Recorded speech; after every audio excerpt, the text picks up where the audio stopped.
میں آپ کو وہ باتیں بتانے جا رہا ہوں کہ جب آقا کریم صلی اللہ تعالی علیہ وسلم کی ولادت کا وقت قریب آیا تو ایک یہودی عالم جو اپنے کتابوں کا جو بڑا عالم تھا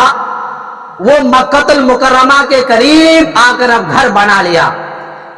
اور لوگوں سے کہنے لگا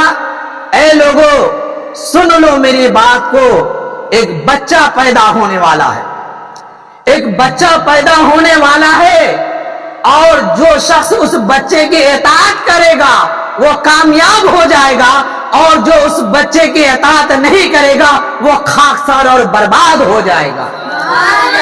تو حضرت عبد المطلب جو ہی آقا کریم صلی اللہ تعالی علیہ وسلم آمنہ کے بطن پیٹ میں پلنے لگے تو آپ کے والد محترم کا سایہ آپ کی پیدائش سے پہلے بھی سر سے اٹھ گیا۔ اب حضرت عبد المطلب آمنہ کی دیکھ ریکھ کرنے لگے تو حضرت عبد المطلب اس راہب کے بات سے بھی بہت متاثر تھے۔ تو جب آقا کریم صلی اللہ تعالی علیہ وسلم کی ولادت ہو گئی اور حضرت آمنہ بیان فرماتی ہے میں یکایک کیا دیکھ رہی ہوں کہ حضرت آسیہ بھی آئی ہے اور حضرت مریم بھی آئی ہے آقا کریم صلی اللہ تعالی علیہ وسلم کی ولادت کے وقت میں، اور حوران جنت بھی تشریف لائی ہے، اور حوران جنت نے مجھے ایک پیالہ دیا، میں نے اس کو شیر ہو کر پیا۔ اور فرما رہی ہے میں نے کیا دیکھا یکایک کہ آسمان کے تارے بالکل زمین کے قریب آ گئے ہیں، میں ڈر رہی تھی یہ تارے کہیں زمین پر نہ گر جائے، یعنی جو آسمان میں جو تارے دکھ رہے وہ بالکل حضرت آمنہ کے گھر کے قریب آ گئے تھے۔ اور حضرت عبد المطلب بیان فرما رہے ہیں کہ جب مجھے اپنے پوتا کے پیدائش کی خبر ملی تو میں اسی صبح اس راہب کے پاس گیا جو پرانے کتاب یعنی کتب سماوی کا عالم تھا، اور میں جو ہی گیا تو اپنے گرجا گھر میں موجود تھا،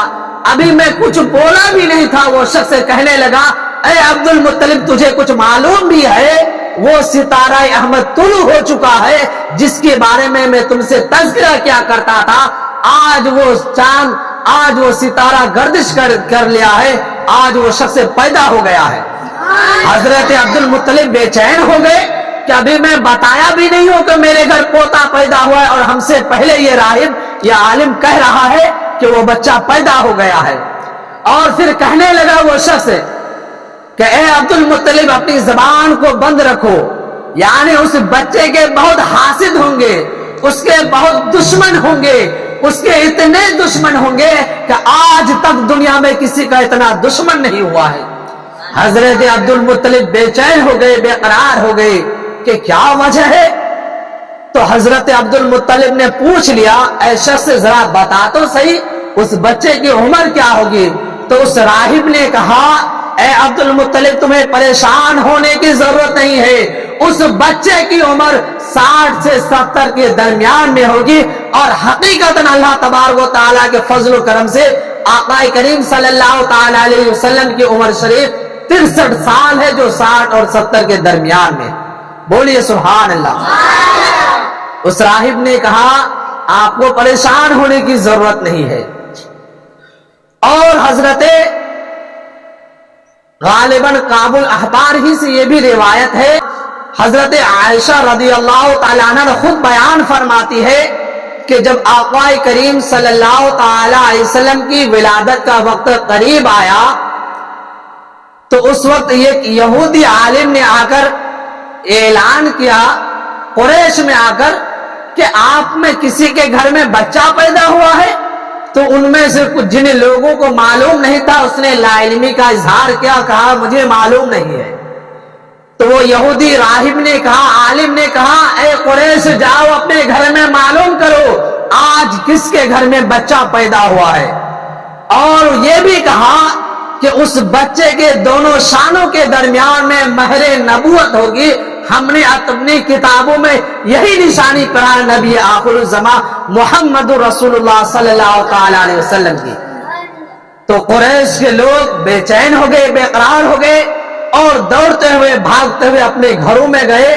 اور بہت جلد انہیں معلوم ہو گیا کہ اللہ تبارک و تعالیٰ نے آج کی صبح حضرت عبد المطلب کو پوتا عطا فرمایا ہے.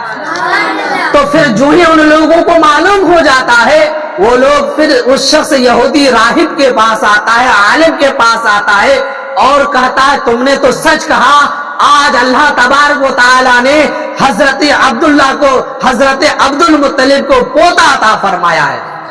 اب وہ شخص بے چین ہو جاتا ہے, بے قرار ہو جاتا ہے اور کہتا ہے مجھے اس بچہ کے پاس لے چلو. جب اس بچہ کے پاس یعنی حضرت آمنہ کے گھر آپ کو لے گیا, یعنی اس یہودی عالم کو آمنہ کے گھر پر لے گیا, تو جو ہی اس بچے سے کو دیکھنے کی خواہش کا اظہار کیا, بچے کو دکھایا گیا, تو اس یہودی عالم نے کہا کہ مجھے اس کے دونوں شانوں کے درمیان والی جگہ کو دکھاؤ, یعنی جو مہر نبوت کی نشانی تھی. جو ہی اس بچے کے دونوں شانوں کے درمیان سے کپڑے کو ہٹایا گیا, اس شخص نے, یہودی عالم نے دیکھا کہ مہر نبوت لگی ہوئی ہے, تو وہ دیکھ کر بے ہوش ہو گیا اور بے قرار ہو گیا. جب اسے ہوش آیا تو یہ کہنے لگا کہ اللہ کی قسم, آج سے بنی اسرائیل سے نبوت رخصت ہو گئی. یعنی کہ کئی ہزار سال تک بنی اسرائیل میں انبیاء آتے رہے, بنی اسرائیل میں بے شمار انبیاء آئے, اس لیے ان بنی اسرائیل کو یہودیوں کا یہ گمان غالب تھا کہ نبی آخر الزمان بھی ہمارے میں پیدا ہوں گے, لیکن ایسا نہیں ہوا. اور جب سے آقا کریم صلی اللہ تعالی علیہ وسلم کے یہ ظالم دشمن بن گئے اور آج تک ان کی نسلیں آقا کریم صلی اللہ تعالی علیہ وسلم کی امتی سے دشمنی کرتے ہوئے آ رہے ہیں. تو وہ شخص بے چین بے قرار ہو گیا اور کہنے لگا اللہ کی قسم آج سے بنی اسرائیل سے نبوت رخصت ہو گئی,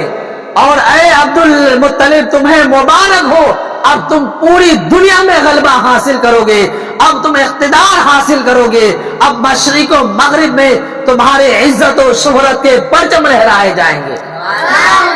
تو جب حضرت میرے آقا کریم صلی اللہ تعالی علیہ وسلم کی ولادت ہوئی تو حضرت آمنہ بیان فرماتی ہے کہ جب میں نے اس بچے کے, میرے بچے محمد کی جب ولادت ہوئی تو ایک ایسا نور نکلا کہ اس نور کے ذریعے سے میں نے ملک شام کے بصرہ کے محلات دیکھے.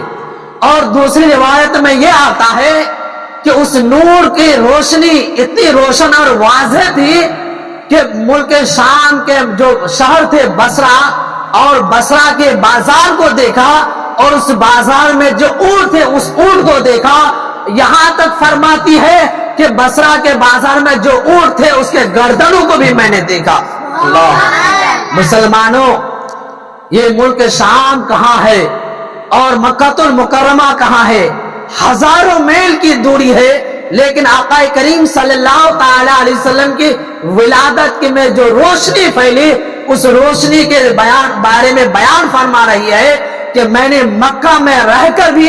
ملک شام کے بصرہ کے بازار میں جو اونٹ تھے اس کے گردن کو دیکھا. یہ آقا کریم صلی اللہ تعالی علیہ وسلم کی نور کی برکت تھی مسلمانوں. اور پھر جب آقا کریم صلی اللہ تعالی علیہ وسلم اس دنیا میں تشریف لائے تو عجیب و غریب اور بھی واقعات نمودار ہوئے. حضرت عبد المطلب بیان فرما رہے ہیں کہ جس روز میرا پوتا پیدا ہوا اس سے قبل میں نے حتم کعبہ میں آرام فرما رہا تھا. یکایک میں کیا خواب میں دیکھ رہا ہوں کہ میرے گود میں ایک ایسا بلند درخت اگا ہے جس کی چوٹی آسمان تک پہنچ جاتی ہے, اور اس کی شاخیں مشرق و مغرب میں پھیلی ہوئی ہے, اور کچھ لوگ, اور اس شاخ سے اتنی روشنی پھیل رہی ہے کہ سورج سے 70 گنا زیادہ اس شاخ میں روشن ہے. اور قریش کے کچھ لوگ بڑھ کر اس ٹہنی کو اسے لٹک گئے, اور کچھ لوگ بڑے بڑے کاٹنے والے ہتھیار لے کر اس درخت کو کاٹنے کے لیے آئے, لیکن ایک خوبصورت نوجوان آیا, ان لوگوں کو وہ درخت کاٹنے کے لیے نہیں دیا. یہ تمام واقعات آپ نے جب دیکھا تو اس وقت کے کاہنہ جو خواب کی تعمیر بتانے والی تھی اس کے پاس آپ نے جا کر بیان فرمایا, تو وہ عورت کہنے لگی اے شخص سنو، تمہارے گھر میں ایک ایسا بچہ پیدا ہونے والا ہے جس کی شہرت مشرق و مغرب میں ہوگی اور جس کے چرچے پوری دنیا میں ہوگی، اور وہ بچہ پوری عرب و عجم میں غالب آ جائے گا۔ تو ٹھیک حضرت عبد المطلب کعبہ خانہ میں آرام فرما رہے تھے، یکایک کیا دیکھ رہے کہ کعبہ خانہ کا کعبہ جھک گیا ہے اور اس کے اندر جو معبودان باطل تھے وہ اس طرح سے منہ کے بل گر پڑے، ایسا لگ رہا تھا کوئی انجان شخص نے اندھیری رات میں اس کو اٹھا کر اس طرح سے پٹکا ہو کہ وہ چکنا چور ہو گیا ہے، یعنی وہ جوڑنے کے قابل بھی نہیں ہے۔ وہ اس طرح سے بیان فرما رہے ہیں۔ ابھی آپ وہاں یہ تمام منظر کو دیکھ ہی رہے تھے کہ اتنے میں حضرت آمنہ نے ایک شخص کو بھیجا کہ جاؤ عبد المطلب کو یعنی ہمارے سسر کو خوشخبری سنا دو کہ تمہارے گھر میں پوتا پیدا ہوا ہے۔ مسلمانوں اس طرح سے بے شمار واقعات ہیں۔ اب میں کچھ ان پہلو پر بات کرنا چاہتا ہوں، اور یہ تمام چیزیں حضرت علامہ امام قسطلانی نے اپنی کتاب المواہب اللدنیہ میں بیان فرمایا ہے، اور علامہ زرقانی نے شرح المواہب اللدنیہ میں بیان فرمایا ہے، علامہ بغوی نے بیان فرمایا ہے، علامہ ابن عساکر نے تاریخ دمشق میں بیان فرمایا ہے، علامہ سیوطی نے خصائص الکبریٰ میں بیان فرمایا ہے، یہاں تک شیخ عبدالحق محدث دہلوی رضی اللہ تعالی عنہ اپنی کتاب مدارج النبوہ میں ان تمام واقعات کو نقل فرمایا ہے۔